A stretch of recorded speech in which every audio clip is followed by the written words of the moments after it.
Finals football is with us, and on Saturday we saw the second elimination final between Collingwood and Port Melbourne. David Rhys-Jones was played at Port Melbourne's home ground. You looked at the personnel on paper, you would have thought Collingwood went in as favourites. What a battle it turned out to be, and what a football team Port Melbourne is when their backs are to the wall. Yeah, certainly. Right from the first bounce, I was just really impressed with the pressure they were able to apply to Collingwood. And they just really tackled hard, they chased hard, and they were able to put some score on the board. Rowe in the first quarter was just sensational with 3 goals. And we'll see here, he's a natural right footer, but just makes it look so easy. Very highly skilled player. And 3 goals in a quarter, he really did set them up early. Yeah, 3 goals. They came at the 1, 9 and 13 minute marks. Valenti added one of his own. And it wasn't until Core was able to centre to Williams that Collingwood was able to kick their first goal at the 20-minute mark. And so at quarter time, Bonadio coming up with a couple of late goals as well for Port Melbourne. It was 7 goals straight to 2 goals 3, so they got really just reward for a first quarter where they were the dominant team, and as it turns out, that first quarter set up the victory. Yeah, it really did, and we just see Bonner turning his opponent inside out there and knowing the goal square was clear and having a long shot, and they were up and going very, very early, and they needed to be, you know, to combat a very talented Collingwood lineup and you know, professional athletes out there. They need to get a good start, and they did. Unbelievable goal there from Kyle Martin. He had the plant leg was over or inside the field of play, and the kicking leg was just about over the boundary line. It was an amazing goal. We had to work out just how strong the breeze was, and the good thing for Port Melbourne was they were able to kick 3 goals in the quarter, a couple of them to Dean Galea. Collingwood managed 6 of their own, but they only got it back to 2 goals, and they just found it hard to get there all day. They were chasing them down, but they could never get past them.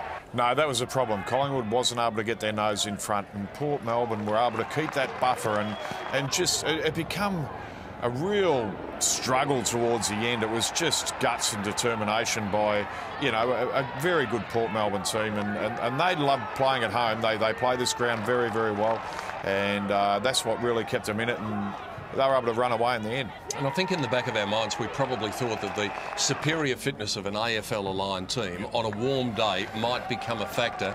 And there looked as though there were a couple of signs that Port were feeling the stress, but their ability to dig deep when they're put into a pressure situation. Look at Langford here. Now, he didn't have much run left in his legs, but he just took them on and arched the back and kicked the goal at the 17-minute mark of the third quarter. And things like that are inspirational. It lifts the men around you. Well, they certainly are. But, you know, it was at a stage where you really thought that Port Melbourne going up and down the one spot, and Collingwood seemed to have all the run, but it's amazing what you can bring from within, and that's what it was. It was really just a bit of real courage that after three-quarter time that was able to win the game for him, and some great goal kicking by young Heath Farrell there too. A couple of magnificent snaps out of the pack, and just a terrific gutsy effort by this Port Melbourne team. Yeah, Farrell kicking goals at the 9, 21 and 27-minute marks, and then when Julian Rowe took a hanger at the 30-minute mark, this was really the icing on the cake, a brilliant mark, and he ended the day as he started.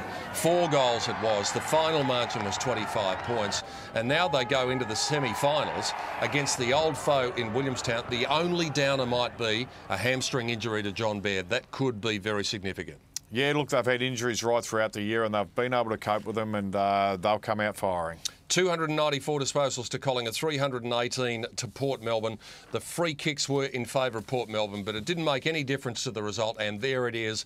Collingwood bows out at the elimination final stage, and Port records yet another watershed victory, and they win by 25, 16-9, 105 to Collingwood, 12-8, 80 in the second elimination final in the VFL.